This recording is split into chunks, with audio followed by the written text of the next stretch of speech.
Hello students, नमस्कार।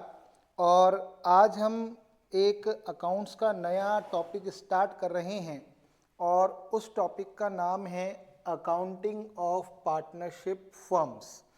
और इसमें सबसे पहले हम जो बात करेंगे वो फंडामेंटल्स की बात करेंगे और ये पार्टनरशिप का फर्स्ट चैप्टर है। अगर हम पूरी पार्टनरशिप की बात करें तो पूरी पार्टनरशिप के अंदर 7 चैप्टर आते हैं। कितने चैप्टर आते हैं? 7 चैप्टर आते हैं। एक तो आता है इंट्रोडक्शन ऑफ पार्टनरशिप या फंडामेंटल्स ऑफ पार्टनरशिप, जो अभी अपन स्टार्ट करने वाले हैं। सेकंड चैप्टर आता है valuation of goodwill.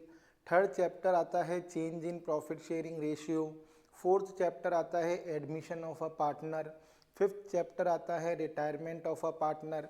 Six chapter आता है डेथ ऑफ अ पार्टनर। और सेवेंथ चैप्टर आता है dissolution of a partnership firm. तो आज हम पार्टनरशिप का जो फर्स्ट चैप्टर है वो स्टार्ट कर रहे हैं फंडामेंटल्स। तो इस चैप्टर को स्टार्ट करने से पहले, पार्टनरशिप अकाउंटिंग को स्टार्ट करने से पहले, मैं सबसे पहले आप लोगों को ये बताना चाहूँगा कि हमारे इंडिया के अंदर पार्टनरशिप से रिलेटेड जो एक्ट है वो कौन सा एक्ट है? वो है इंडियन पार्टनरशिप एक्ट 1932। हमारे इंडिया के अंदर पार्टनरशिप से रिलेटेड जो एक्ट है वो कौन सा है? इंडियन पार्टनरशिप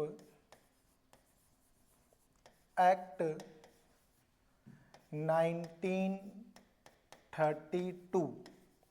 और कंपनी से रिलेटेड अगर अपन एक्ट की बात करें तो वो है 2013।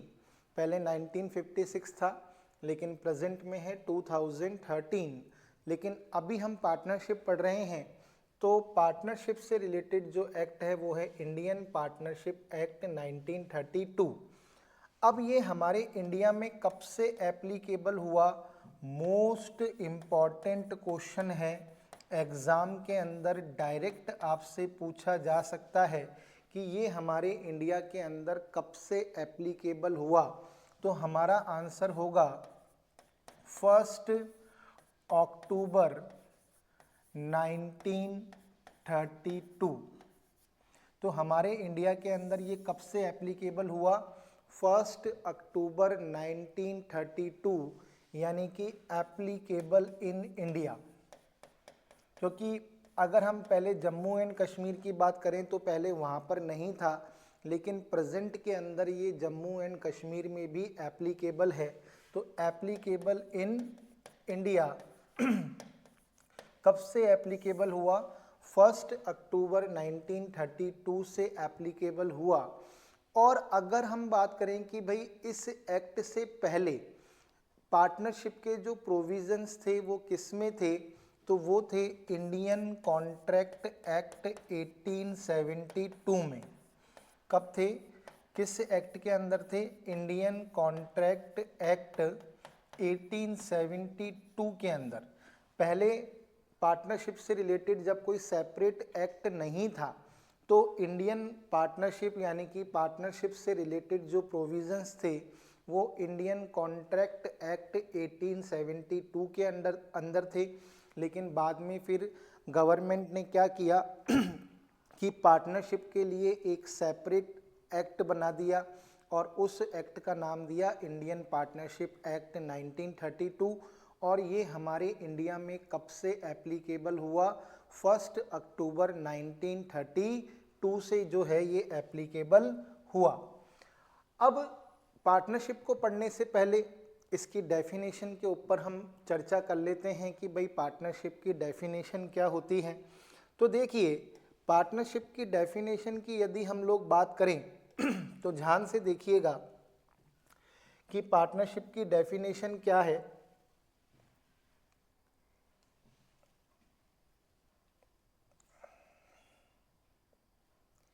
एक मिनट, इसको अपन वापस देखते हैं, कुछ इशू आ गया है टेक्निकल। तो एक बार 2 मिनट के लिए क्लास स्टॉप करते हैं अपन।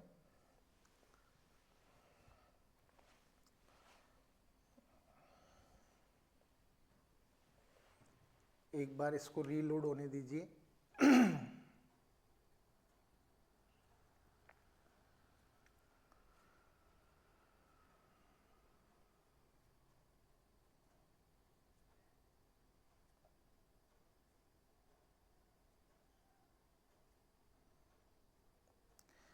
तो अपन लोगों ने बात कर ली कि भाई एक तो इंडियन पार्टनरशिप एक्ट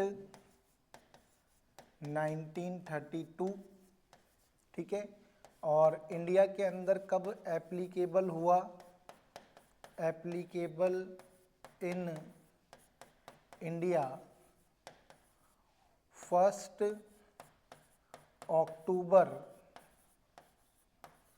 1932। ये एक मोस्ट इम्पॉर्टेंट क्वेश्चन भी है। और इस एक्ट से पहले पार्टनरशिप के प्रोविज़न किस में थे? इंडियन कॉन्ट्रैक्ट एक्ट 1872 के अंदर जो थे, पहले पार्टनरशिप के प्रोविजंस थे, लेकिन बाद में एक सेपरेट एक्ट बना दिया गया, इंडियन पार्टनरशिप एक्ट 1932, और 1 अक्टूबर 1932 से ये इंडिया में क्या हो गया, एप्लीकेबल हो गया। अब देखिए, अगर हम पार्टनरशिप की डेफिनेशन की बात करें तो ध्यान से देखिएगा, partnership is the relation between persons who have agreed to share the profit of a business carried on by all or any of them acting for all। Indian partnership act 1932 section 4। तो ध्यान रखिएगा, परीक्षा में जो प्रश्न पूछा जा सकता है वो क्या पूछा जा सकता है, वो आपसे ये पूछा जा सकता है कि पार्टनरशिप की जो डेफिनेशन है वो इंडियन पार्टनरशिप एक्ट 1932 के कौन से सेक्शन में दी गई है। तो ये हमारे लिए इम्पॉर्टेंट है, सेक्शन 4। ध्यान रखिएगा, हमारे लिए इम्पॉर्टेंट क्या है, हमारे लिए इम्पॉर्टेंट है सेक्शन 4। तो ये एग्ज़ाम के अंदर पूछा जाने वाला प्रश्न है, मैं यहाँ पर इम्पॉर्टेंट मार्क कर रहा हूँ। तो ये क्वेश्चन एग्ज़ाम में डायरेक्ट आ जाता है। तो पार्टनरशिप क्या है? जब 2 और मोर पर्सन्स मिलकर किसी बिजनेस को करने का डिसीजन करें और उस बिजनेस से होने वाले प्रॉफिट को आपस में शेयर करने के लिए एग्री हों, और उस बिजनेस को या तो वो सभी मिलकर रन करें या उन सब की ओर से कोई एक जना उस बिजनेस को रन करे, तो उसे हम क्या कहते हैं, पार्टनरशिप कहते हैं। तो पार्टनरशिप की डेफिनेशन में क्या लिखा हुआ है कि जब 2 या 2 से अधिक व्यक्ति मिलकर किसी व्यवसाय को करने और उससे होने वाले लाभों को आपस में बांटने के लिए सहमत होते हैं और उस व्यवसाय का संचालन वो सभी या उन सब की ओर से कोई एक व्यक्ति करता है, तो उसे हम पार्टनरशिप कहते हैं। और पार्टनरशिप की जो डेफिनेशन है वो कौन से सेक्शन में दी गई है, ये हमारे लिए इम्पॉर्टेंट है। तो सेक्शन 4 के अंदर पार्टनरशिप की डेफिनेशन दी गई है। तो partnership is the relation between person who have agreed to share the profit of a business carried on by all or any of them acting for all। Indian partnership act 1932 section 4। तो ये partnership की definition है। अब देखिए, partners, firm and firm name, इन तीनों के अंदर क्या डिफरेंस होता है, इसको समझने की कोशिश करिएगा। सपोज कीजिए एक पार्टनरशिप में ए, बी और सी 3 पर्सन हैं। क्या हैं? 3 पर्सन्स हैं। 3 क्या हैं? पर्सन्स। ठीक है। तो ये इंडिविजुअली अगर देखा जाए तो इंडिविजुअली ये क्या कहलाते हैं? पार्टनर कहलाते हैं। इंडिविजुअली ये क्या कहलाते हैं? पार्टनर कहलाते हैं। कलेक्टिवली अगर मैं इन तीनों को कलेक्टिवली देखूं तो ये कलेक्टिवली क्या हैं? कलेक्टिवली ये कहलाते हैं फर्म। कलेक्टिवली क्या कहलाते हैं? फर्म कहलाते हैं। और जिस नेम से ये बिजनेस को रन करते हैं, है ना, name of the business, name of the business क्या कहलाता है, नेम ऑफ द बिजनेस क्या कहलाता है, फर्म नेम कहलाता है। नेम ऑफ द बिजनेस क्या कहलाता है, फर्म नेम कहलाता है। तो partners firm and firm name में क्या डिफरेंस है, तो किसी भी पार्टनरशिप फर्म के अंदर जो पार्टनर्स होते हैं वो इंडिविजुअली क्या कहलाते हैं, पार्टनर कहलाते हैं, कलेक्टिवली क्या कहलाते हैं, फर्म कहलाते हैं, और जिस नेम से वो बिजनेस को रन करते हैं यानी कि नेम ऑफ द बिजनेस क्या कहलाता है, फर्म नेम कहलाता है। तो एग्जाम में हमसे पूछा जा सकता है कि साझेदार सामूहिक रूप से कहलाते हैं, तो हमारा आंसर होगा फर्म। व्यक्तिगत रूप से कहलाते हैं तो हमारा आंसर होगा साझेदार, और जिस नाम से वो बिजनेस करते हैं वो कहलाता है फर्म का नाम। तो इंडिविजुअली पार्टनर कहलाते हैं, कलेक्टिवली फर्म कहलाते हैं, और जिस नाम से वो बिजनेस को रन करते हैं वो कहलाता है फर्म नेम कहलाता है। क्लास के बीच में आप लोगों को एक इन्फॉर्मेशन भी प्रोवाइड करना चाहता हूं कि मैंने कॉमर्स के स्टूडेंट्स के लिए सेकंड पेपर का एक ऑनलाइन कोर्स स्टार्ट किया है जो कि लाइव फ्रॉम क्लासरूम है। इस कोर्स के अंदर आपको जो भी क्लासेस प्रोवाइड कराई जाएंगी वो अनलिमिटेड वॉच टाइम के साथ, स्पीड फैसिलिटी के साथ अवेलेबल होंगी।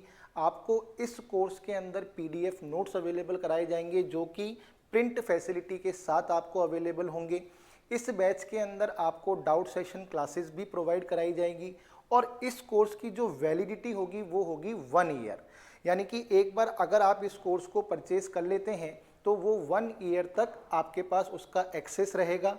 और साथ ही साथ इस कोर्स की जो सबसे बड़ी बात है वो ये है कि इसके अंदर आपको पूरे सिलेबस की topic wise online test series जो है वो विथ वीडियो सॉल्यूशंस के साथ अवेलेबल कराई जाएगी। यदि आप इस कोर्स को परचेस करना चाहते हैं तो आप गूगल प्ले स्टोर पे जाकर सीसी मंत्रा के ऐप को डाउनलोड कर सकते हैं और वहां से इस कोर्स को परचेस करके इस कोर्स को ज्वाइन कर सकते हैं। आगे देखिए, नेचर ऑफ पार्टनरशिप यानी कि पार्टनरशिप की प्रकृति क्या है। तो देखिए, पार्टनरशिप की प्रकृति या पार्टनरशिप के नेचर को हम दो तरीके से देखते हैं। एक तो देखते हैं लीगल पॉइंट ऑफ व्यू से। कैसे देखते हैं, लीगल पॉइंट ऑफ व्यू से, ध्यान रखिएगा। और एक देखते हैं अकाउंटिंग पॉइंट ऑफ व्यू से। किससे, अकाउंटिंग पॉइंट ऑफ व्यू से। यदि हम लीगल पॉइंट ऑफ व्यू से देखें तो यहाँ पर लिखा हुआ है partnership from the legal view point is not a separate legal entity from its partner. यानी कि कानून की दृष्टि के अकॉर्डिंग, कानूनन दृष्टि से पार्टनर्स और फर्म का अस्तित्व अलग अलग नहीं है।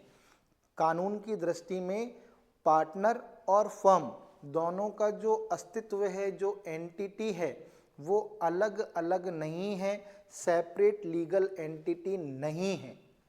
ध्यान रखिएगा, अगर आपसे एग्जाम के अंदर पूछा जाए कि लीगल पॉइंट ऑफ व्यू से पार्टनरशिप का नेचर क्या है, तो फर्म और पार्टनर दोनों एक ही हैं।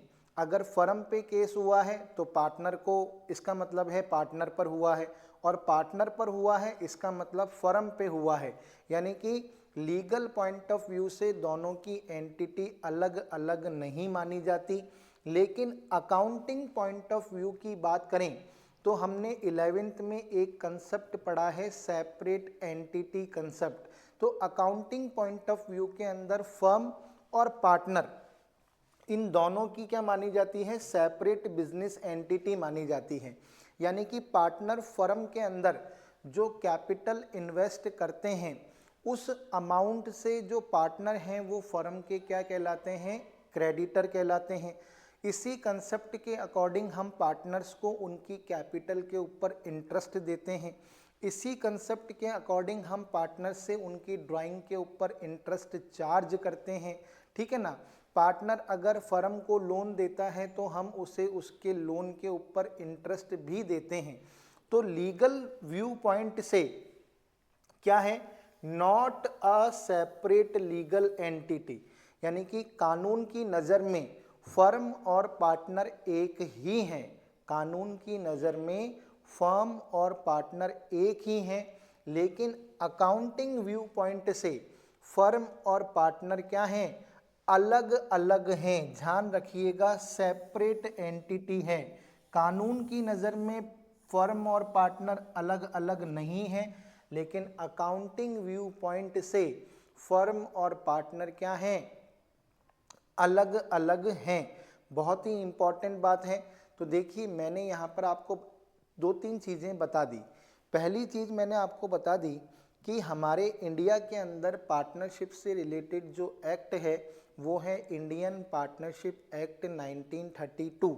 इंडिया में ये कब एप्लीकेबल हुआ, 1 अक्टूबर 1932। इससे पहले पार्टनरशिप से रिलेटेड प्रोविजंस कौन से एक्ट में थे, इंडियन कॉन्ट्रैक्ट एक्ट 1872। पार्टनरशिप की डेफिनेशन इंडियन पार्टनरशिप एक्ट के कौन से सेक्शन में दी गई है, सेक्शन 4 में दी गई है। पार्टनरशिप का मतलब क्या होता है, जब 2 और मोर पर्सन्स किसी बिजनेस को करने के लिए, उससे होने वाले प्रॉफिट को आपस में शेयर करने के लिए, और उस बिजनेस को या तो वो सभी रन करते हों या उन सब की ओर से कोई एक करता हो, इन सब दशाओं को पूर्ण करता है, तो उसे हम पार्टनरशिप कहते हैं। क्या कहते हैं, पार्टनरशिप कहते हैं। किसी भी पार्टनरशिप फर्म के अंदर जो पार्टनर्स होते हैं वो इंडिविजुअली क्या कहलाते हैं, पार्टनर, कलेक्टिवली कहलाते हैं फर्म, और जिस नेम से वो बिजनेस करते हैं वो कहलाता है फर्म नेम। अब यदि हम नेचर ऑफ पार्टनरशिप की बात करें तो पार्टनरशिप के नेचर को हम दो पॉइंट ऑफ व्यू से आइडेंटिफाई करते हैं, एक तो लीगल पॉइंट ऑफ व्यू से, एक अकाउंटिंग पॉइंट ऑफ व्यू से। लीगल पॉइंट ऑफ व्यू से यदि हम देखें तो पार्टनर्स और फर्म क्या हैं, एक ही हैं। लेकिन अकाउंटिंग पॉइंट ऑफ व्यू से देखें तो पार्टनर्स और फर्म अलग अलग हैं, यानी कि इनकी सेपरेट बिजनेस एंटिटी है। वहाँ पर सेपरेट बिजनेस एंटिटी नहीं मानी जाती, यहाँ पर सेपरेट बिजनेस एंटिटी मानी जाती है। तो इस चीज़ को अपन को याद रखना है। अब हम बात करते हैं फीचर्स और कैरेक्टरिस्टिक्स ऑफ पार्टनरशिप, कि भाई एक पर्सन्स के बीच में पार्टनरशिप है या कोई और चीज़ है, इसको पहचानने के लिए हमें पार्टनरशिप की कैरेक्टरिस्टिक्स के बारे में पता होना चाहिए कि एक पार्टनरशिप में कौन कौन सी कैरेक्टरिस्टिक्स पाई जाती है। तो यहाँ पर लिखा हुआ है 2 और मोर पर्सन्स। क्या लिखा हुआ है, 2 और मोर पर्सन्स। तो इसका मतलब है कि एक पार्टनरशिप को क्रिएट करने के लिए मिनिमम, एक पार्टनरशिप को क्रिएट करने के लिए अगर हम देखें तो मिनिमम कितने पार्टनर्स होने चाहिए, 2 पर्सन्स होने चाहिए। मिनिमम कितने पर्सन्स होने चाहिए, 2 पर्सन्स होने कंपलसरी हैं। अगर, क्योंकि कोई भी एक अकेला पर्सन खुद का पार्टनर नहीं बन सकता, तो एक पार्टनरशिप को क्रिएट करने के लिए कितने पर्सन्स का होना कंपलसरी है, मिनिमम 2 पर्सन्स का होना क्या है, कंपलसरी है। यदि हम बात करें कि एक पार्टनरशिप के लिए मैक्सिमम कितने पर्सन्स हो सकते हैं, एक पार्टनरशिप के अंदर कितने मैक्सिमम पर्सन्स हो सकते हैं, तो देखिए, अगर हम कंपनी एक्ट 2013 के सेक्शन 464 की बात करें तो उसके अकॉर्डिंग एक पार्टनरशिप में कितने पर्सन्स हो सकते हैं, मैक्सिमम 100 पर्सन्स हो सकते हैं। लेकिन इसमें यह भी कहा गया है कि एक पार्टनरशिप फर्म में कितने मैक्सिमम पर्सन्स हो सकते हैं, इसको सेंट्रल गवर्नमेंट डिसाइड करेगी। तो सेंट्रल गवर्नमेंट ने क्या कहा, सेंट्रल गवर्नमेंट ने कंपनी मिसलेनियस रूल रूल 2014 के रूल 10 में एक पार्टनरशिप में मैक्सिमम पार्टनर्स को क्या कर दिया, डिसाइड कर दिया। तो ध्यान रखिएगा, एक पार्टनरशिप फर्म में मैक्सिमम कितने पार्टनर हो सकते हैं, इसको पार्टनरशिप एक्ट में डिस्क्राइब नहीं किया गया है, इसको डिस्क्राइब किया गया है कंपनी एक्ट के अंदर। किसमें डिस्क्राइब किया गया है, कंपनी एक्ट 2013 के अंदर इसको डिस्क्राइब किया गया है। और उसके सेक्शन 464 में कहा गया है कि एक पार्टनरशिप में मैक्सिमम 100 पर्सन्स हो सकते हैं, लेकिन ये कितने होंगे भाई, 100 तो हो सकते हैं, लेकिन अब 100 होंगे, 90 होंगे, 80 होंगे, 70 होंगे, ये डिसाइड किसके थ्रू किया जाएगा, सेंट्रल गवर्नमेंट के थ्रू किया जाएगा। और सेंट्रल गवर्नमेंट ने कंपनी मिसलेनियस रूल 2014 इशू करके उसके रूल नंबर 10 के अकॉर्डिंग एक पार्टनरशिप में मैक्सिमम पार्टनर्स जो हैं वो क्या कर दिए हैं, डिसाइड कर दिए हैं। तो हमसे अगर क्वेश्चन में पूछा जाए कि एक पार्टनरशिप फर्म में मैक्सिमम कितने पार्टनर्स हो सकते हैं, तो हमारा आंसर होगा 50। एक पार्टनरशिप फर्म में मैक्सिमम कितने पार्टनर्स हो सकते हैं, तो हमारा आंसर क्या होगा, 50 होगा। इस चीज़ का आपको क्या रखना है, ध्यान रखना है। एग्ज़ाम में क्वेश्चन डेफिनेटली मेरे हिसाब से ये पूछा जाना चाहिए, क्योंकि ये एक बहुत ही बेसिक क्वेश्चन है और हर एग्ज़ाम के अंदर ये पूछा जाता है। तो एक पार्टनरशिप फर्म में मिनिमम कितने 2 और मैक्सिमम कितने 50 जो है पार्टनर हो सकते हैं। तो ये तो हमको याद हो गया। नेक्स्ट, एग्रीमेंट की यदि हम बात करें तो देखिए, बिना एग्रीमेंट के पार्टनरशिप क्रिएट नहीं हो सकती, क्योंकि इंडियन कॉन्ट्रैक्ट एक्ट के सेक्शन 5 के अकॉर्डिंग पार्टनर्स के बीच में एग्रीमेंट का होना क्या है, कंपलसरी है। यानी कि किसी भी बिजनेस को करने के लिए यदि 2 पर्सन्स आपस में बिजनेस करना चाहते हैं मिलकर, तो उनके बीच में एग्रीमेंट का होना क्या है, कंपलसरी है। बिना एग्रीमेंट के आप जो है पार्टनरशिप को क्रिएट नहीं कर सकते। हाँ, यहाँ पर एक बात है कि एग्रीमेंट ओरल भी हो सकता है और एग्रीमेंट रिटन भी हो सकता है। तो एग्जाम में क्वेश्चन आ गया कि पार्टनरशिप के लिए समझौता हो सकता है मौखिक, लिखित, दोनों, तो हमारा आंसर होगा दोनों तरीके का एग्रीमेंट हो सकता है, ओरली भी हो सकता है और रिटन भी हो सकता है। लेकिन फ्यूचर में किसी भी डिस्प्यूट से बचने के लिए रिटन एग्रीमेंट जो है वो क्या रहता है, बेस्ट रहता है। फ्यूचर में कोई भी डिस्प्यूट हो जाए तो उस डिस्प्यूट के पॉइंट ऑफ व्यू से अगर देखा जाए तो पार्टनर्स के बीच में कौन सा एग्रीमेंट क्या रहता है, बेस्ट रहता है, तो वो है रिटन एग्रीमेंट। और ध्यान रखिएगा, अगर पार्टनर्स आपस में रिटन एग्रीमेंट करते हैं तो the written agreement among the partners is known as partnership deed. तो ये क्वेश्चन भी एग्जाम में पूछा जाता है कि साझेदारी संलेख है, साझेदारी संलेख साझेदारों के मध्य में हुआ लिखित समझौता होता है। तो अगर पार्टनर्स आपस में पार्टनरशिप को क्रिएट करने के लिए रिटन एग्रीमेंट करते हैं तो उस रिटन एग्रीमेंट को क्या कहा जाता है, उस रिटन एग्रीमेंट को पार्टनरशिप डीड कहा जाता है। इस चीज़ को आपको ध्यान रखना है।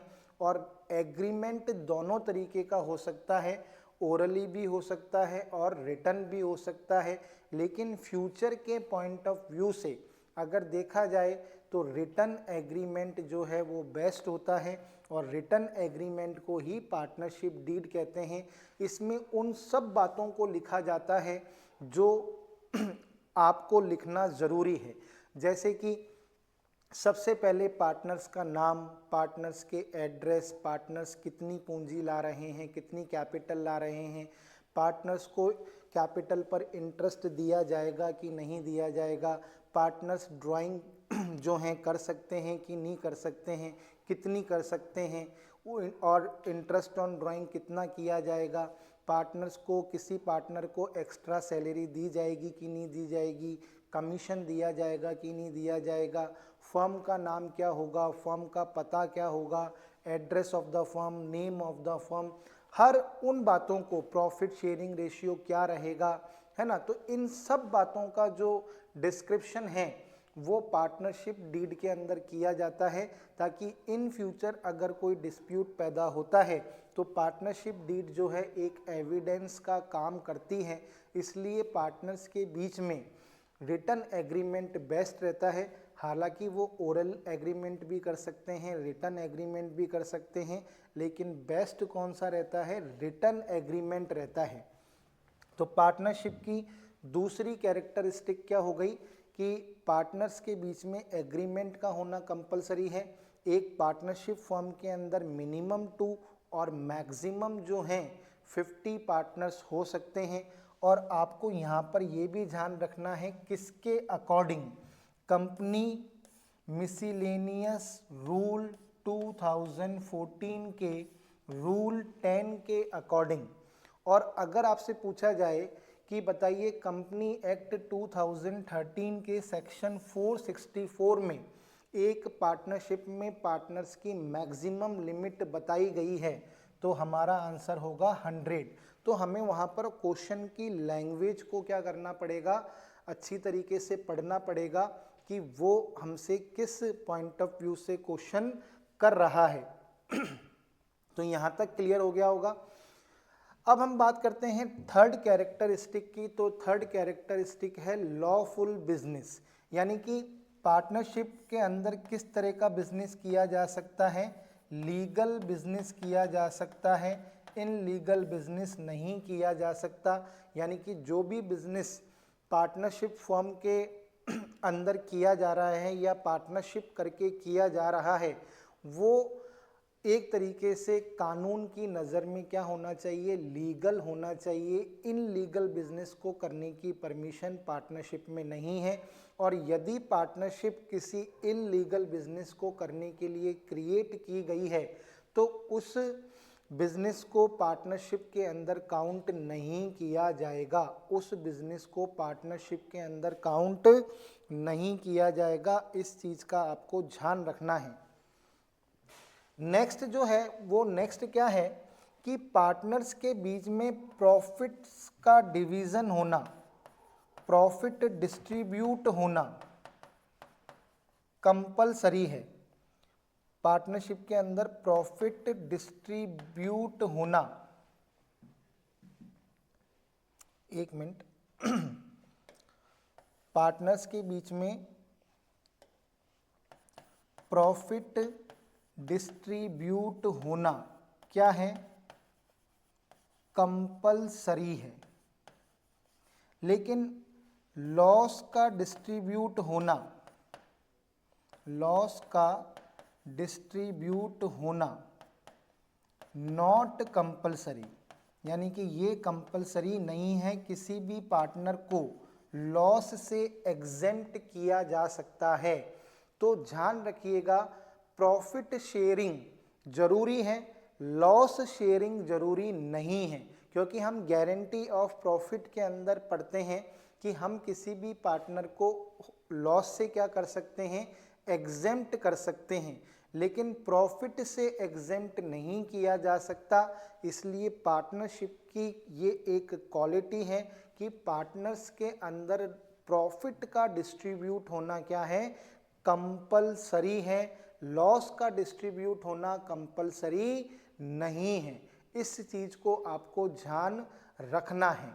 नेक्स्ट देखिए, अगर हम नेक्स्ट बात करें तो नेक्स्ट बिजनेस है, business can be carried on by all or any of the partner acting for all. यानी कि अगर इसको हम देखें तो पार्टनरशिप फर्म को वो सभी पार्टनर्स मिलकर क्या कर सकते हैं, कैरी कर सकते हैं, यानी कि चला सकते हैं। और यदि वो चाहें तो उनमें से कोई एक भी पार्टनरशिप फर्म का बिजनेस रन कर सकता है। जैसे for an example A, B और सी एक फर्म के अंदर पार्टनर हैं। अगर ये चाहें तो तीनों के तीनों मिलकर पार्टनरशिप फर्म के बिजनेस को रन कर सकते हैं।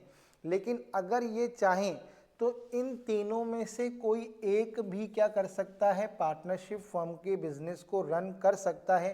ए भी कर सकता है, बी भी कर सकता है, सी भी कर सकता है, अगर दूसरे पार्टनर इसकी परमिशन देते हैं तो। और एक सबसे इम्पॉर्टेंट क्वेश्चन जो यहाँ पर बनता है, और वो इसलिए कर सकते हैं क्योंकि पार्टनर्स के बीच में दो तरह के रिलेशन क्रिएट होते हैं। यानी कि ये कैरेक्टरिस्टिक जो है ये पार्टनर के बीच में दो तरह के रिलेशन को क्या करती है, डिस्क्राइब करती है। और वो रिलेशन क्या होता है, एग्जाम में क्वेश्चन पूछा जा सकता है। In other words partners are agents, एक दूसरे के एजेंट होते हैं।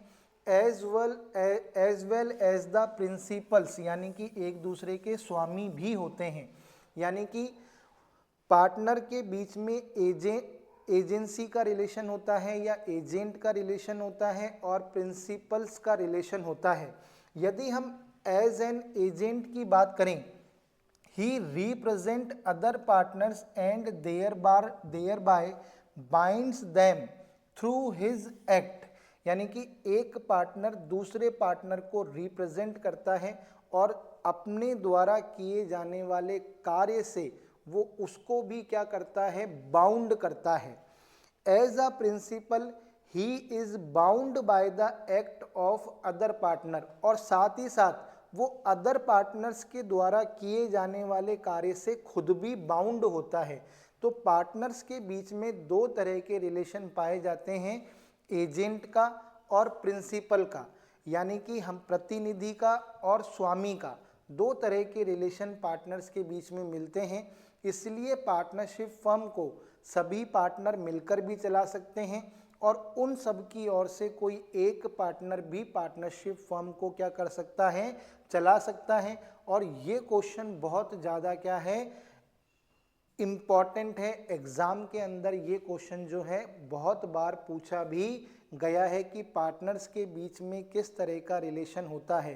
तो हमारा आंसर होगा एजेंट एंड प्रिंसिपल। एजेंट का मतलब है वो अपने वर्क से दूसरे पार्टनर्स को बाउंड करता है, और प्रिंसिपल का मतलब है दूसरे पार्टनर्स के एक्ट से खुद भी बाउंड होता है। तो ये बहुत ही इम्पॉर्टेंट क्या है, क्वेश्चन है जो एग्जाम में पूछा जा सकता है। और छठी कैरेक्टरिस्टिक क्या होती है पार्टनरशिप फर्म की, अनलिमिटेड लाइबिलिटी। अनलिमिटेड लाइबिलिटी का मतलब होता है कि आपकी business asset plus personal asset दोनों को फर्म की लायबिलिटी के लिए काम में लाया जा सकता है। Business asset plus personal assets दोनों को फर्म की लायबिलिटी को पे करने के लिए काम में लाया जा सकता है। यानी कि ये नहीं है कि आपने फर्म में 5 लाख रुपए लगाए तो आपकी लायबिलिटी 5 लाख रुपए तक की है। अगर फर्म की लायबिलिटी चुकानी पड़ी और असेट्स कम पड़ गई तो आपकी पर्सनल असेट का यूज़ भी किया जा सकता है। तो ये क्वेश्चन भी एग्ज़ाम में कई बार पूछा जाता है कि पार्टनरशिप फर्म में पार्टनर्स की लायबिलिटी क्या होती है। तो हमको ध्यान रखना है, एक पार्टनरशिप फर्म के अंदर पार्टनर्स की जो लायबिलिटी होती है वो होती है अनलिमिटेड लायबिलिटी। क्या होती है, एक पार्टनरशिप फर्म के अंदर पार्टनर्स की जो लायबिलिटी होती है वो कौन सी लायबिलिटी होती है, अनलिमिटेड लायबिलिटी होती है। तो यहाँ तक का जो कंसेप्ट है वो आपको अच्छी तरीके से समझ में आ गया होगा। एक बार देखिए, अपन एग्ज़ाम के पॉइंट ऑफ व्यू से एक बार इसको रिवाइज कर लेते हैं, फिर आगे पढ़ते हैं। तो बहुत ही इम्पॉर्टेंट चीज़ें हैं जो अपन को पढ़नी है, ठीक है। तो देखिए, सबसे पहला क्वेश्चन आपसे पूछा जा सकता है कि इंडियन पार्टनरशिप एक्ट को इंडिया में कब एप्लीकेबल किया गया। तो एक क्वेश्चन तो यहाँ पर बन रहा है। तो हमारा आंसर होगा 1 अक्टूबर 1932 को एप्लीकेबल किया गया। फिर आपसे पूछा जाए कि पार्टनरशिप एक्ट से पहले पार्टनरशिप के प्रोविज़न कौन से एक्ट के अंदर थे, तो आपका आंसर होगा इंडियन कॉन्ट्रैक्ट एक्ट 1872 के अंदर थे। इंडियन कॉन्ट्रैक्ट एक्ट 1872 के अंदर थे। फिर आपसे पूछा जाए पार्टनरशिप की डेफिनेशन पार्टनरशिप एक्ट के कौन से सेक्शन में दी गई है, तो आपका आंसर होगा सेक्शन 4 में दी गई है। ठीक है, क्वेश्चन बता रहा हूँ, है ना। फिर ध्यान रखिएगा, आपसे पूछा जाए पार्टनरशिप फर्म में पार्टनर्स इंडिविजुअली क्या कहलाते हैं, पार्टनर ही कहलाते हैं। कलेक्टिवली क्या कहलाते हैं, फर्म कहलाते हैं। जिस नेम से बिजनेस करते हैं वो फर्म नेम कहलाता है। नेक्स्ट, पार्टनरशिप के नेचर की यदि हम बात करें तो पहले अपन लीगल व्यू पॉइंट से देखें तो सेपरेट लीगल एंटिटी नहीं होती है। पार्टनर और फर्म कानून की नज़रों में समान हैं, यानी कि बराबर हैं। ठीक है ना, तो इस चीज़ को अपन को ध्यान रखना है। मैंने इजी तरीके से समझाने के लिए ऐसा लिखा है। और यदि अकाउंटिंग पॉइंट ऑफ व्यू से देखें तो दोनों की सेपरेट बिजनेस एंटिटी है। क्या है, सेपरेट बिजनेस एंटिटी है। और इसी पॉइंट ऑफ व्यू से जो है अकाउंटिंग की जाती है, ये इम्पॉर्टेंट है। नेक्स्ट, हमने बात करी फीचर्स की, कैरेक्टरिस्टिक्स की। तो एक पार्टनरशिप फर्म में मिनिमम कितने पार्टनर हो सकते हैं, 2। मैक्सिमम की यदि हम बात करें तो सेक्शन 464 के अकॉर्डिंग 100 हो सकते हैं। और सेंट्रल गवर्नमेंट जो है इसको डिसाइड कर सकती है। तो सेंट्रल गवर्नमेंट ने प्रेजेंट के अंदर जो लिमिट डिसाइड कर रखी है वो है 50। वो क्या है, 50 company miscellaneous rules 2014 rule number 10 के अकॉर्डिंग। ठीक है, यहाँ तक का कंसेप्ट बिल्कुल क्लियर हो गया होगा आप लोगों को। तो क्वेश्चन की लैंग्वेज पे अपन को ध्यान देना है। फिर एग्रीमेंट की बात करें तो एग्रीमेंट ओरल भी हो सकता है, रिटन भी हो सकता है। रिटन एग्रीमेंट को पार्टनरशिप डीड कहते हैं। फिर पार्टनरशिप के अंदर जो भी बिजनेस किया जा रहा है वो लीगल होना चाहिए, इनलीगल नहीं होना चाहिए। प्रॉफिट शेयरिंग की बात करें तो प्रॉफिट शेयरिंग कंपलसरी है, लेकिन लॉस शेयरिंग कंपलसरी नहीं है। फिर बिजनेस को वो सभी चला सकते हैं और उन सब की ओर से कोई एक भी चला सकता है। तो यहाँ पर पार्टनर्स के बीच में रिलेशनशिप को रिप्रेजेंट किया जा रहा है। पार्टनर्स के बीच में जो रिलेशन होता है वो 2 तरीके का होता है। एक एजेंट का होता है, एक प्रिंसिपल का होता है। एजेंट का मतलब वो अपने एक्ट से दूसरे पार्टनर्स को बाउंड करता है। प्रिंसिपल का मतलब दूसरे पार्टनर्स के एक्ट से खुद बाउंड होता है। ठीक है, और पार्टनरशिप फर्म के अंदर जो लाइबिलिटी होती है वो कैसी होती है, अनलिमिटेड होती है। यानी कि फर्म की लाइबिलिटी को पे करने के लिए आपकी बिजनेस असेट और पर्सनल असेट दोनों को यूज़ में लाया जा सकता है। अब मैं थोड़ा पानी पी लेता हूँ, तब तक आप लोग इसको देखिए एक बार।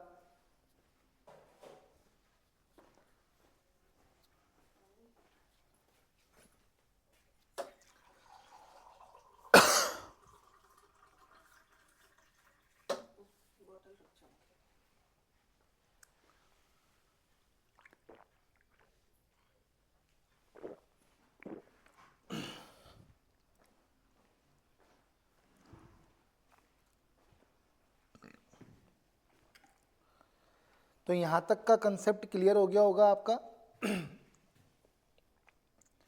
यहाँ तक का कंसेप्ट बिल्कुल क्लियर है, चैट ऑप्शन में रिप्लाई कर दें।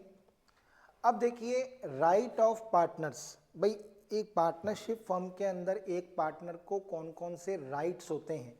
यदि हम राइट्स की बात करें तो देखिए, participate in the management of the business, यानी कि एक पार्टनर जो है वो फर्म के मैनेजमेंट के अंदर क्या कर सकता है, पार्टिसिपेट कर सकता है। यानी कि उसको मैनेजमेंट में पार्टिसिपेट करने का क्या है, राइट है। और मैनेजमेंट का मतलब होता है एक तरीके से decision making.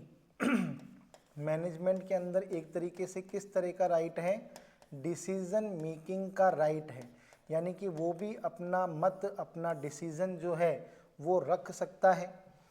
Consulted about the affairs of the business, यानी कि प्रेजेंट में बिजनेस के अफेयर्स को लेकर वो दूसरे पार्टनर्स के साथ कंसल्ट कर सकता है, यानी कि जो रनिंग ऑपरेशंस हो रहे हैं उन रनिंग ऑपरेशंस को लेकर वो दूसरे पार्टनर्स के साथ डिस्कस कर सकता है। कोई भी पार्टनर उसे जवाब देने से मना नहीं कर सकता, तो उसको मैनेजमेंट में पार्टिसिपेट करने का राइट होता है। दूसरे पार्टनर्स के साथ बिजनेस अफेयर्स को कंसल्ट करने का क्या होता है, राइट होता है। Inspect the books of accounts and have a copy of it, यानी कि वो फर्म की अकाउंटिंग बुक्स को क्या कर सकता है, देख सकता है और उसकी कॉपी भी ले सकता है, यानी कि उसे इंस्पेक्शन का राइट है कि वो फर्म की अकाउंटिंग बुक्स को क्या कर सकता है, चेक कर सकता है, और यदि उसको आवश्यकता हो, नीड हो, तो वो उसकी कॉपी भी ले सकता है। शेयर प्रॉफिट्स और losses with other in agreed ratio, यानी कि जो भी रेशियो पार्टनर्स के बीच में डिसाइड हुआ है वो उस रेशियो के अंदर अपने प्रॉफिट्स और लॉसेस को शेयर करने का राइट रखता है। If a partner has advance loan he has the right to receive interest thereon at an agreed rate of interest, यदि कोई पार्टनर फर्म को लोन देता है तो उसको उसके दिए गए लोन पर एग्रीड रेट से इंटरेस्ट लेने का क्या है, राइट है। यानी कि अपन अभी आगे पढ़ेंगे कि अगर पार्टनरशिप डीड नहीं है तो कोई भी पार्टनर यदि फर्म को लोन देता है तो उसे 6% पर एनम की रेट से इंटरेस्ट दिया जाएगा। तो यहाँ पर एक पार्टनर के राइट बिल्कुल क्लियर लिखे हुए हैं कि वो मैनेजमेंट में पार्टिसिपेट कर सकता है, बिजनेस के अफेयर्स को अदर पार्टनर्स के साथ डिस्कस कर सकता है, उसको फर्म की अकाउंटिंग बुक्स को इंस्पेक्ट करने का और उसकी कॉपी लेने का क्या है, राइट है, उसे एग्रीड रेशियो के अंदर प्रॉफिट और लॉसेस को शेयर करने का राइट है। यदि वो फर्म को कोई भी लोन देता है तो उसे उसके लोन के ऊपर एग्रीड रेट से इंटरेस्ट लेने का भी क्या है, राइट है। तो ये अपन को याद रखना है। नेक्स्ट देखिए और क्या क्या राइट है। In case of an emergency a partner has the right to act according to his best judgment and he indemnified for the expenses incurred by him, यदि कोई बहुत ही इमरजेंसी की सिचुएशन क्रिएट हो गई तो पार्टनर को अपने बेस्ट डिसीजन को लेने का राइट है, और यदि उस इमरजेंसी को क्लियर करने के लिए कोई भी खर्चा उसने अपनी जेब से किया है तो उस खर्चे को फर्म से वसूलने का हक उसे है, उस खर्चे को फर्म से वसूलने का हक भी उसे है। कभी कभी बिजनेस में क्या होता है कि एकदम से कोई इमरजेंसी क्रिएट हो जाती है और उस इमरजेंसी को तुरंत हटाने के लिए या उस इमरजेंसी को सॉल्व करने के लिए या फेस करने के लिए कोई एक्सपेंस जो है वो क्या करना पड़ता है, इमीडिएटली करना पड़ता है। तो ये पार्टनर का राइट है कि इमरजेंसी की कंडीशन में वो अपना बेस्ट जजमेंट के अकॉर्डिंग डिसीजन ले सकता है, और यदि उसने कोई भी खर्चा अपनी खुद की जेब से किया है तो वो फर्म से उस खर्चे को क्या कर सकता है, वसूल कर सकता है। A partner has the right not to allow the admission of a partner, ये बहुत ही इम्पोर्टेंट राइट है किसी भी पार्टनर का, सबसे इम्पोर्टेंट राइट है ये कि किसी भी पार्टनर की परमिशन के बिना नए पार्टनर को फर्म में एडमिट नहीं किया जा सकता। For an example A, B और सी तीन पार्टनर हैं और बी और सी डी को फर्म में एडमिट करना चाहते हैं, तो बी और सी एग्री हैं परंतु ए एग्री नहीं है। तो बी और सी मेजोरिटी में होने के बावजूद भी डी को एडमिट नहीं कर सकते, क्योंकि किसी भी पार्टनर को फर्म में एडमिट करने के लिए सभी पार्टनर्स का परमिशन क्या होता है, जरूरी होता है। यदि एक भी पार्टनर डिसएग्री है तो मेजोरिटी में होने के बावजूद भी अदर पार्टनर्स नए पार्टनर को फर्म में एडमिट नहीं कर सकते। यानी कि किसी भी पार्टनर को अगर फर्म में एडमिट करना है तो सभी पार्टनर्स का एग्री होना क्या है, जरूरी होता है। ये बहुत ही इंपॉर्टेंट राइट है पार्टनर के पास। Next, after giving proper notice, यानी कि जो भी टाइम पीरियड डिसाइड है, a partner has the retire right to retire from the firm. एक पार्टनर प्रॉपर नोटिस देकर फर्म को क्या कर सकता है, छोड़ सकता है, यानी कि अपनी पार्टनरशिप को समाप्त कर सकता है। लेकिन शर्त क्या है कि उसे प्रॉपर नोटिस देना होगा। बिना नोटिस के वो पार्टनरशिप फर्म नहीं छोड़ सकता। तो पार्टनरशिप डीड के अंदर जैसा भी डिसाइड किया गया है और या फिर पार्टनरशिप एक्ट में जो भी लिखा गया है उतने टाइम पीरियड का नोटिस उसको देना होगा और उसके बाद ही वो फर्म से क्या कर सकता है, रिटायरमेंट ले सकता है। भाई कहने का मतलब ये है कि ऐसा नहीं है कि अगर किसी के साथ पार्टनरशिप कर ली तो आप उस पार्टनरशिप से अलग नहीं हो सकते। आपको अलग होने का अधिकार है, लेकिन आपको इसके लिए प्रॉपर नोटिस देना होगा। Next, if a partner incurs expenses on the business और he pays amount on behalf of the firm, the partner gets indemnified for the payments made by him from the firm. तो यहाँ पर वही बात लिखी हुई है कि अगर पार्टनर कोई खर्चा करता है फर्म के बिहाफ पर खुद की जेब से, तो वो उस पैसे को क्या कर सकता है, फर्म से वसूल सकता है।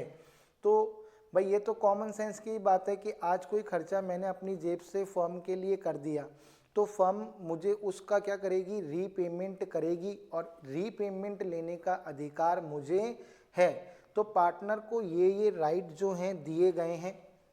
तो पार्टनर को कुल मिलाकर 9 तरह के राइट्स जो हैं वो पार्टनरशिप के अंदर दिए गए हैं।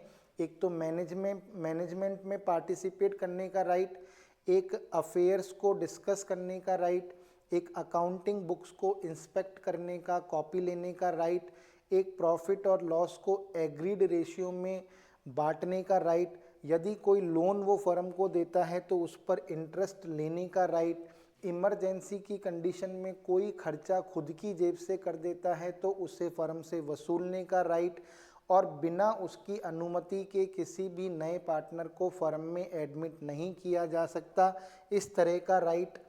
और एक प्रॉपर नोटिस देकर अगर वो चाहे तो फर्म से अलग भी हो सकता है, ऐसा अधिकार। और अगर कोई खर्चा वो फर्म के बिहाफ पर खुद की पॉकेट से कर रहा है तो फर्म से उसे वसूलने का अधिकार। तो ये जो है पार्टनर्स के क्या हैं, राइट हैं। तो एक बार चैट ऑप्शन में बताएं यहाँ तक क्लियर हो गया क्या? जल्दी से बताएं कि यहाँ तक का मैटर क्लियर है क्या?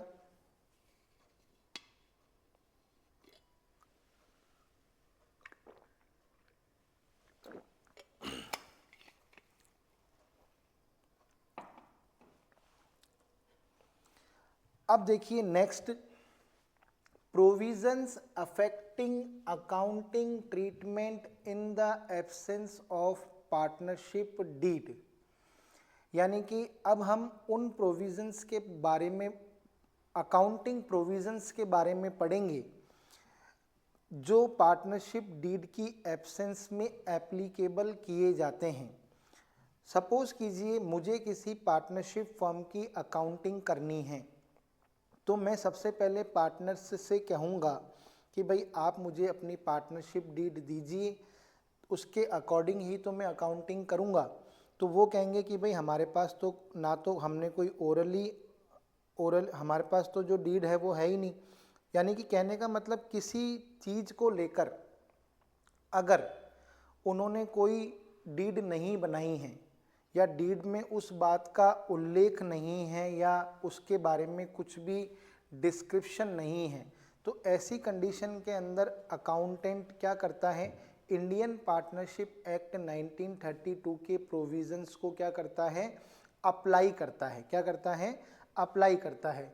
तो provisions affecting accounting treatment in the absence of partnership deed, in the absence of a partnership deed और where it is silent, यानी भाई या तो पार्टनर्स के बीच में पार्टनरशिप डीड है ही नहीं, या तो पार्टनर्स के बीच में पार्टनरशिप डीड है ही नहीं। क्या लिखा हुआ है यहाँ पे, in the absence of a partnership deed, और बीच में क्या लिखा हुआ है, और वेयर इट इज साइलेंट, या फिर किसी पॉइंट को लेकर पार्टनरशिप डीड क्या है, साइलेंट है। भाई दो ही कंडीशन हो सकती है, या तो पार्टनरशिप डीड बनाई नहीं है, ओरली एग्रीमेंट कर लिया और डिस्प्यूट हो गया उनके बीच में, या फिर किसी पॉइंट को लेकर पार्टनरशिप डीड क्या है, साइलेंट है। तो ऐसी कंडीशन के अंदर क्या होगा, that is it does not have a clause in respect of the following matters, the provisions of the Indian partnership act 1932 apply. तो इस कंडीशन के अंदर इंडियन पार्टनरशिप एक्ट 1932 के प्रोविजंस को क्या किया जाएगा, अप्लाई किया जाएगा। ध्यान रखना कि जब पार्टनर्स के बीच में पार्टनरशिप डीड नहीं होती या किसी मैटर को लेकर पार्टनरशिप डीड साइलेंट होती है, तो उस कंडीशन के अंदर इंडियन पार्टनरशिप एक्ट 1932 के प्रोविजंस को क्या किया जाता है, अप्लाई किया जाता है। और वो प्रोविजंस क्या क्या हैं, यदि हम उसकी बात करें तो देखिए, सबसे पहला provision distribution of profit and loss equally, यानी कि पार्टनर्स के बीच में प्रॉफिट और लॉस को कैसे डिवाइड किया जाएगा, इक्वली यानी कि बराबर। रेम्यूनरेशन यानी कि किसी भी पार्टनर को पारिश्रमिक, remuneration of partner not given, किसी भी पार्टनर को कोई भी रेम्यूनरेशन नहीं दिया जाएगा। Commission of partner not given, commission of partner not given. Interest on capital, interest on capital not given, किसी भी पार्टनर को उसकी पूंजी के ऊपर कोई भी ब्याज नहीं दिया जाएगा। Interest on drawings, interest on drawings not charged, किसी भी पार्टनर से उसकी ड्राइंग पर इंटरेस्ट नहीं वसूला जाएगा। और इफ एनी पार्टनर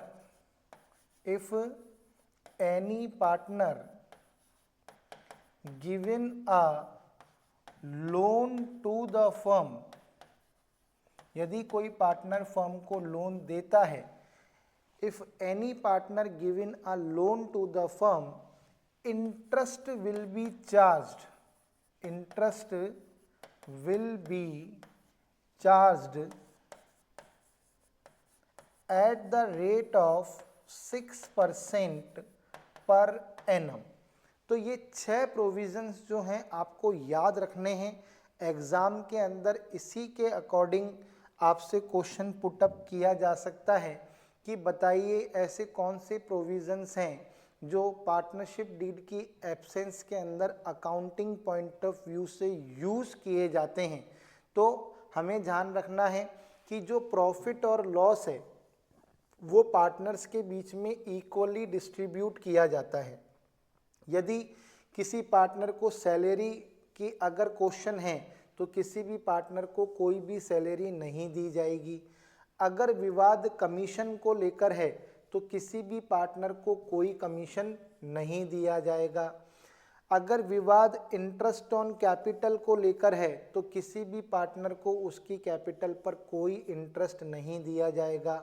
यदि विवाद इंटरेस्ट ऑन ड्राइंग को लेकर है तो किसी भी पार्टनर से उसकी ड्राइंग पर इंटरेस्ट नहीं वसूला जाएगा। और यदि कोई पार्टनर फर्म को लोन देता है और विवाद उस लोन पर दिए जाने वाले इंटरेस्ट को लेकर है तो उसको 6% पर एनम की रेट से इंटरेस्ट दिया जाएगा। तो ये बहुत इम्पॉर्टेंट है, इसको हमको याद रखना है। ये 6 प्रोविजंस जो हैं ये अकाउंटिंग में बहुत काम आते हैं और यहाँ से क्वेश्चन पुटअप भी किया जा सकता है। अब आगे देखिए, हम बात करते हैं लाइबिलिटीज ऑफ अ पार्टनर। किसकी बात करते हैं? Liabilities of a partner. भाई हमने पार्टनर्स के राइट की बात कर ली, हमने उन प्रोविजंस की बात कर ली जो पार्टनरशिप डीड की एब्सेंस के अंदर अप्लाई किए जाते हैं। अब हमें पार्टनर्स की लाइबिलिटीज़ के बारे में भी पता होना चाहिए कि एक पार्टनरशिप फर्म में एक पार्टनर की क्या लाइबिलिटी होती है। तो देखिए, if a partner carries on a business that is similar to that of the firm in competition with the firm and earns profit from it, the profit earn from such business shall be paid to the firm. इसका मतलब क्या है? Suppose करो ए, B और सी तीनों मिलकर किसका business करते हैं? रेडीमेड गारमेंट्स का बिजनेस करते हैं। यानी कि इन्होंने बने बनाए कपड़ों को बेचने की एक दुकान खोली है और इसी के पैरेलल ए भी क्या कर रहा है? सेम बिजनेस कर रहा है। क्या कर रहा है? सेम बिजनेस कर रहा है फर्म के कंपटीशन में, फर्म के कंपटीशन में। तो यहाँ पर क्या लिखा हुआ है? If a partner carries on a business that is similar to that of the firm. यानी कि भाई ए, बी, सी तीनों ने मिलकर पार्टनरशिप की और एक रेडीमेड गारमेंट्स का शोरूम खोला और उसी के सिमिलर ए ने भी अलग से एक रेडीमेड गारमेंट का शोरूम खोल रखा है और वो भी चला रहा है और यहाँ पर भी क्या कर रहा है? सेम। लेकिन बिजनेस क्या होना चाहिए? सेम होना चाहिए। अगर ए कोई दूसरा बिजनेस कर रहा है तो ये लाइबिलिटी अप्लाई नहीं होगी, लेकिन अगर ए सेम बिजनेस कर रहा है, सेम बिजनेस का मतलब क्या है? वो भी रेडीमेड गारमेंट की उसने अलग से एक दुकान खोल रखी है, तो वो जितना भी प्रॉफिट यहाँ से अर्न करेगा उस प्रॉफिट को उसको फर्म के अंदर क्या करना पड़ेगा? पेड करना पड़ेगा। उस प्रॉफिट को उसको फर्म के अंदर क्या करना पड़ेगा? पे करना पड़ेगा। ये बहुत ही इम्पॉर्टेंट है। देखिए, लाइबिलिटीज़ को लेकर भी क्वेश्चन आ सकते हैं। भाई क्वेश्चन आ गया कि भाई बताइए, ए, बी और सी तीन साझेदार हैं और इन तीनों ने मिलकर एक फर्नीचर की दुकान खोली है और बी अलग से एक फर्नीचर की दुकान चला रहा है। तो बी अपनी खुद की फर्नीचर की दुकान से जितना भी लाभ कमा रहा है तो क्या उस लाभ को वो अपनी फर्म को देगा या नहीं देगा? तो उसको देना होगा। ये उसकी क्या है? लाइबिलिटी है। नेक्स्ट क्या है? If a partner earns profit from for himself from any transaction of the firm और from the use of the firm's property और business connection, the profit so earn shall be paid to the firm. यानी कहने का मतलब क्या है? यदि कोई पार्टनर कोई भी ट्रांजैक्शन करता है ना, फर्म की तरफ से और उसमें कोई प्रॉफिट कमाता है, यानी कि कोई भी पार्टनर क्या करता है? फर्म के लिए कोई ट्रांजैक्शन करता है और उससे कोई प्रॉफिट वो खुद के लिए कमाता है। किसके लिए कमाता है? खुद के लिए, है ना। या फिर वो क्या करता है? फर्म की प्रॉपर्टी को क्या करता है? यूज करके कोई प्रॉफिट कमाता है। या फिर वो फर्म के बिजनेस कनेक्शन को यूज़ करके कोई प्रॉफिट कमाता है तो उस प्रॉफिट को भी उसको फर्म को पे करना होगा। यानी कि ध्यान से सुनिएगा, यदि कोई पार्टनर फर्म के किसी ट्रांजैक्शन से कोई प्रॉफिट कमाता है या फर्म की प्रॉपर्टी को यूज़ करके कोई प्रॉफिट कमाता है या फर्म के बिजनेस कनेक्शन को यूज़ करके कोई प्रॉफिट कमाता है तो उस प्रॉफिट को भी उसे फर्म को क्या करना होगा, पे करना होगा। तो यहाँ पर ये दोनों लाइबिलिटीज़ आपको समझ में आ गई होगी, तो बहुत इम्पॉर्टेंट है। कोई भी पार्टनर फर्म के सिमिलर कोई भी बिजनेस चलाता है तो उस बिजनेस का प्रॉफिट भी फर्म में ऐड किया जाएगा। भाई पहली लाइबिलिटी क्या कहती है कि यदि फर्म का कोई पार्टनर फर्म के सेम टाइप का कोई बिजनेस चलाता है तो और उससे कोई प्रॉफिट कमाता है तो वो प्रॉफिट फर्म का होगा। दूसरी लाइबिलिटी क्या कहती है कि यदि कोई पार्टनर फर्म के ट्रांजैक्शन के थ्रू या फर्म की प्रॉपर्टी को यूज़ करके या फर्म के बिजनेस कनेक्शन को यूज़ करके खुद के लिए कोई प्रॉफिट कमाता है तो वो भी उसे फर्म को क्या करना होगा, पे करना होगा। नेक्स्ट, अब देखिए some other important provisions of the Indian partnership act 1932। कुछ अदर इंपॉर्टेंट प्रोविजंस भी हैं, वो क्या हैं? If all the partners agreed a minor may be admitted for the benefit of the partnership। तो ध्यान रखना कि अगर सभी पार्टनर सहमत हैं तो एक अवयस्क, माइनर का मतलब अवयस्क को भी फर्म के लाभों में, ध्यान रखना यहाँ पर लिखा हुआ है बेनिफिट, बेनिफिट का मतलब फर्म के लाभों में साझेदार बनाया जा सकता है। सेक्शन 30 बहुत इम्पॉर्टेंट है, एग्जाम में क्वेश्चन पूछा जा सकता है कि भाई बताइए ऐसा कौन इंडियन पार्टनरशिप एक्ट 1932 के कौन से सेक्शन के अकॉर्डिंग एक माइनर को फर्म के अंदर लाभों में साझेदार बनाया जा सकता है, तो सेक्शन 30। लेकिन बात वही है कि किसी भी नए पार्टनर को फर्म में एडमिट करने के लिए जो दूसरे पार्टनर हैं वो सभी पार्टनर क्या होने चाहिए, एग्री होने चाहिए। क्या होने चाहिए? एग्री होने चाहिए। तो सेक्शन 30 जो है वो आपको याद रखना है, एग्जाम में क्वेश्चन आपसे पूछा जा सकता है। और ये सेक्शन 69 भी इम्पॉर्टेंट है। Registration of the firm is optional and not compulsory. तो ध्यान रखिएगा, पार्टनरशिप फर्म का रजिस्ट्रेशन जो है वो ऐच्छिक होता है, अनिवार्य नहीं होता। तो रजिस्ट्रेशन क्या होता है? Optional, not compulsory. तो क्या होगा, अगर आपसे क्वेश्चन पूछा जाए कि पार्टनरशिप फर्म का रजिस्ट्रेशन ऐच्छिक है, अनिवार्य है या दोनों हैं, तो हमारा आंसर क्या होगा? ऐच्छिक है, यानी कि ऑप्शनल है।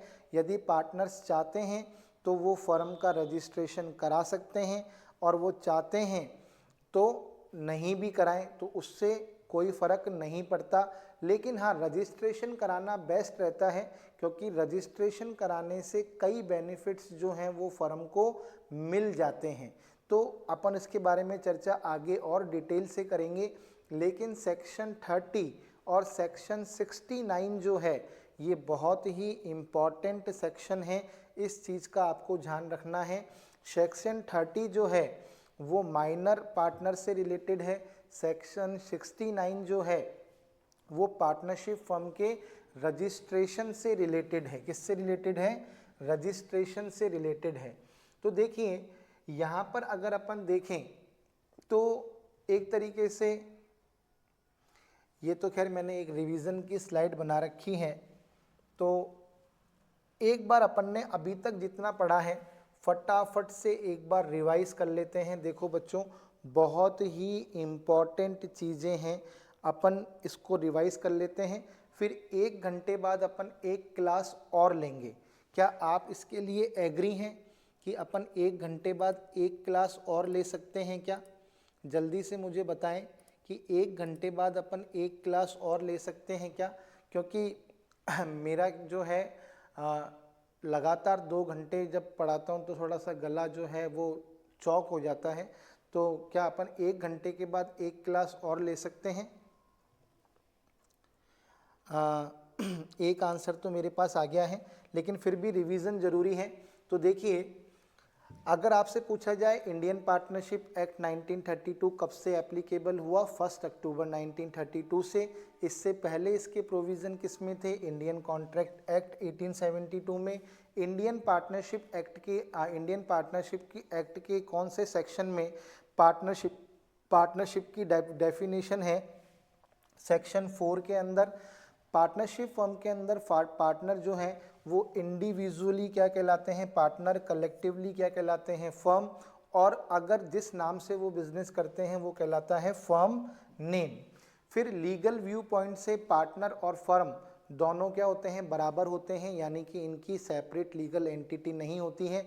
लेकिन अकाउंटिंग पॉइंट ऑफ व्यू से अगर हम बात करें तो सेपरेट बिजनेस एंटिटी होती है। तो यहाँ पर मैंने ऐसे काट दिया है इसको, तो समझाने के लिए लिखा था। नेक्स्ट हम बात करते हैं कि भाई पार्टनरशिप में कौन कौन सी कैरेक्टरिस्टिक्स होती हैं। तो पार्टनरशिप में मिनिमम 2 मेंबर्स तो होने ही चाहिए, यानी कि 2 पार्टनर्स होने चाहिए। सेक्शन 464 की बात करें तो इसमें कहा गया है कि 100 हो सकते हैं, और ये कितने होंगे ये सेंट्रल गवर्नमेंट डिसाइड करेगी। सेंट्रल गवर्नमेंट ने कंपनी मिसलेनियस रूल्स 2014 के रूल 10 में डिसाइड कर दिया है कि एक पार्टनरशिप के अंदर 50 पार्टनर्स हो सकते हैं, तो हमारा आंसर होगा 50। नेक्स्ट देखिए, यहाँ पर अगर हम बात करें एग्रीमेंट की, तो एग्रीमेंट ओरली भी हो सकता है, रिटर्न भी हो सकता है, और रिटर्न एग्रीमेंट को हम कहते हैं पार्टनरशिप डीड। पार्टनरशिप में जो भी बिजनेस किया जा रहा है वो लॉफुल होना चाहिए, इल्लीगल बिजनेस नहीं होना चाहिए। प्रॉफिट शेयरिंग होना कंपलसरी है, लॉस शेयरिंग होना कंपलसरी नहीं है। तो अगर जिस पार्टनरशिप के अंदर प्रॉफिट शेयर नहीं होता उसे हम पार्टनरशिप नहीं कहते। ठीक है, बिजनेस को सभी पार्टनर चला सकते हैं और उन सब की ओर से कोई एक भी चला सकता है। पार्टनर्स के बीच में 2 तरह का रिलेशन होता है, एजेंट का और प्रिंसिपल का। एजेंट का मतलब होता है कि वो अपने एक्ट से दूसरे पार्टनर्स को बाउंड करता है। प्रिंसिपल का मतलब होता है कि वो दूसरे पार्टनर के एक्ट से खुद भी बाउंड होता है। पार्टनरशिप के अंदर जो लाइबिलिटी होती है वो अनलिमिटेड होती है, यानी कि फर्म की लाइबिलिटीज़ को पे करने के लिए बिजनेस असेट और पर्सनल असेट दोनों को ही यूज़ किया जा सकता है। एक पार्टनर्स के राइट क्या क्या हैं? पार्टनर्स मैनेजमेंट में पार्टिसिपेट कर सकता है, पार्टनर्स बिजनेस के अफेयर्स को लेकर कंसल्ट कर सकता है, पार्टनर फर्म की अकाउंटिंग बुक को इंस्पेक्ट कर सकता है और उसकी फ़ोटोकॉपी ले सकता है।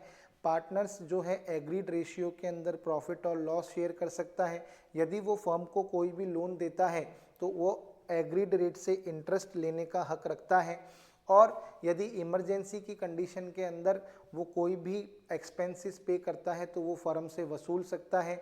बिना पार्टनर के परमिशन के किसी नए पार्टनर को फर्म में एडमिट नहीं किया जा सकता। किसी नए पार्टनर को फर्म में एडमिट करने के लिए सभी पार्टनर्स को एग्री होना जरूरी होता है, और एक नोटिस देने के बाद, प्रॉपर नोटिस देने के बाद वो फर्म से रिटायरमेंट ले सकता है। यदि वो फर्म की ओर से कोई भी एक्सपेंसेस पे करता है तो वो फर्म से वसूल सकता है। फिर पार्टनरशिप डीड अगर पार्टनर्स के बीच में नहीं है या किसी मैटर को लेकर पार्टनरशिप डीड साइलेंट है तो इंडियन पार्टनरशिप एक्ट 1932 के कौन कौन से अकाउंटिंग प्रोविजंस अप्लाई होंगे? डिस्ट्रीब्यूशन ऑफ प्रॉफिट की बात करें तो इक्वली किया जाएगा, किसी भी पार्टनर को कोई सैलरी नहीं मिलेगी, किसी भी पार्टनर को कोई भी कमीशन नहीं दिया जाएगा, किसी भी पार्टनर को उसकी कैपिटल पर इंटरेस्ट नहीं दिया जाएगा, किसी भी पार्टनर से इंटरेस्ट ऑन ड्राइंग चार्ज नहीं किया जाएगा। यदि कोई पार्टनर फर्म को लोन देता है तो उसको लोन के ऊपर 6% पर एनम की रेट से इंटरेस्ट दिया जाएगा। नेक्स्ट हम बात करते हैं लाइबिलिटीज़ क्या क्या है। यदि कोई पार्टनर फर्म के सिमिलर कोई बिजनेस करता है तो उस बिजनेस से होने वाले प्रॉफिट को वो फर्म को पे करेगा। नेक्स्ट लाइबिलिटी क्या है? यदि कोई पार्टनर फर्म के किसी ट्रांजैक्शन से या फर्म की प्रॉपर्टी से या फर्म के बिजनेस कनेक्शन से कोई प्रॉफिट खुद के लिए कमाता है तो भी उसे फर्म को पे करना पड़ेगा। इसके अलावा दो सेक्शन बहुत इंपॉर्टेंट है, सेक्शन 30 और सेक्शन 69। सेक्शन 30 ये कहता है कि यदि सभी पार्टनर्स एग्री हों तो वो किसी माइनर को फर्म के अंदर पार्टनर बना सकते हैं, लेकिन केवल और केवल बेनिफिट्स के लिए। सेक्शन 69 क्या कहता है कि पार्टनरशिप फर्म जो होती है उसका रजिस्ट्रेशन जो है वो ऑप्शनल होता है। पार्टनर्स की इच्छा है, चाहे तो रजिस्ट्रेशन कराएं चाहे तो नहीं कराएं, कंपलसरी नहीं होता है, लेकिन करा लेना चाहिए। इससे कई तरह के बेनिफिट्स जो हैं वो फर्म को क्या है, मिलते हैं। तो इस क्लास में हम यहीं तक का ही डिस्कशन करेंगे। तो क्लास के साथ जुड़ने के लिए थैंक यू वेरी मच।